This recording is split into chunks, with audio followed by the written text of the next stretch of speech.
I woke up 10 days ago in the morgue in one of those drawers, the drawers for the dead. Took a bit of time for me to figure out where I was. I've been having many mornings like that, not knowing where I was. I've been sleeping my way through Manhattan and Brooklyn and Queens and a little bit of the Bronx, waking up every morning, well, almost every morning in someone else's bed, someone else's home, someone else's life was not unusual for me. It just meant a little bit of time was needed to get my bearings, to remember the person lying next to me. Sometimes I was so drunk when we had sex, I wouldn't remember if it had been worth it. So I would wake the person up next to me and do it again to, you know, make sure. It's not something I'm proud of. But in their homes, the homes of people I slept with, pictures of them in college, pictures with their parents and siblings and friends, and some with their grandparents. I don't remember a mother, a father, a childhood. I remember this, only this, 32. 32 years old, and one day I will turn 33. But that day, I don't remember ever celebrating a birthday. In the morgue, the drawers, there's no way to push yourself out, no way to get out because, of course, you're supposed to be dead. Dead people don't need out. I yelled for help. I yelled, and an orderly came and opened the drawer, and he was in shock, pale, frozen shock. I assured him I'd never been dead, but this is a part of a prank by one of the nurses to see how long I could stay in there. 20 minutes, I cheered. I made it 20 minutes. They owe me 50 quid. Quid. I don't know why. He helped me with my clothes. They were in the bin ready for the incinerator. I left and I went out into the night. Not remembering where I lived, I just stood there outside the hospital in the rain. I like the rain. It's comforting. In my coat pocket, a set of keys. And when I held them, I knew where I was to go. A homeless man on the corner asked me how it felt, how what felt. To be gone, he said, to be so very gone. Did he know that I had just been dead? In the apartment, I stood and I looked at the space called home. There was nothing home about it. It was dreary, dark, plain, nothing on the walls, nothing on the countertops, no pictures of me with anyone, nothing that said someone lives here, someone loves here, that someone has a life here.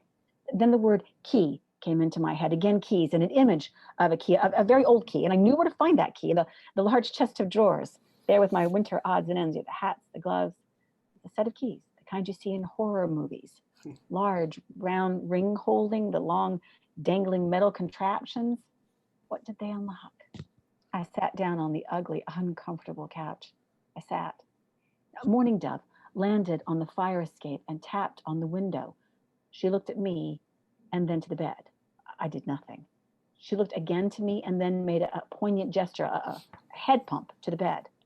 I crawled on the floor to the bed, reached under it and pulled out a box, wooden, nondescript. I unlocked it. Inside, money, US dollars, British pounds, 2 passports, American, British, both of my picture, 2 different birth dates, and another set of keys. I packed the money and the passports, put the keys in my pocket, and I came here, landed in Heathrow. Have you ever heard anyone say these things? Have you ever read about such a thing? I feel like I'm nothing but an illusion, that my face is some mask I wear to let everyone know I'm like them. I'm human. Well, I'm not so sure. It was raining outside Heathrow, comfort, feeling of home. Home was where the heart is. Do I have a heart? I think so. Something's beating inside me. I reached into my coat pocket and I jingled the keys and I got from the nondescript wooden box. I jingled them and I knew with the jingle I had a flat, Hampstead, and I didn't remember ever being there. I took the tube and I walked a few blocks, and in the doorway of the flat, I stood and I stared, just like the one in Manhattan. Nothing on the walls, nothing on the countertops, no pictures, nothing that said someone lived here. It must be mine. No wonder I slept around. No wonder this is what I come home to. I dropped my single bag and I went to the local pub, and in the pub, this man comes up to me and yells, "Oi, where you been? It's what, like 6 years since we seen you. Let me buy you a pint." I smiled, I hugged, I drank the pint. It was good, refreshing. I was there for some time. I'm not sure how long, but sometime when a tourist, clearly a tourist, tentatively approached me. "Hi," he said, American Southern. "Hi, this gonna sound strange, but you look just like my mama." "Oh," I said, not knowing what else to say. "Oh."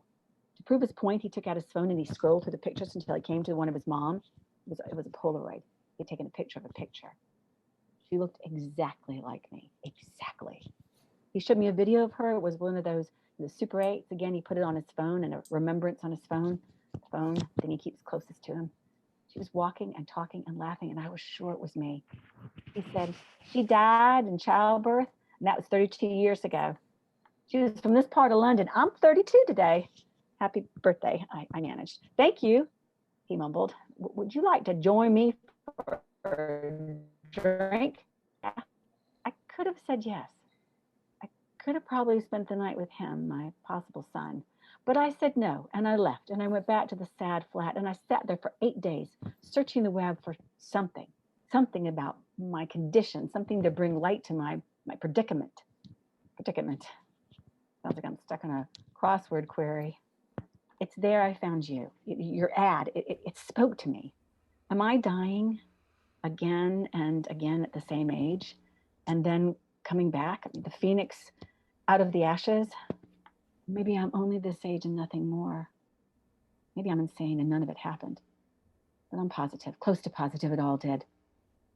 I can't wear this mask of pretense anymore.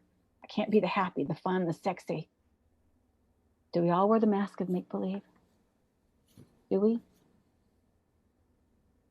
Do you? Hello?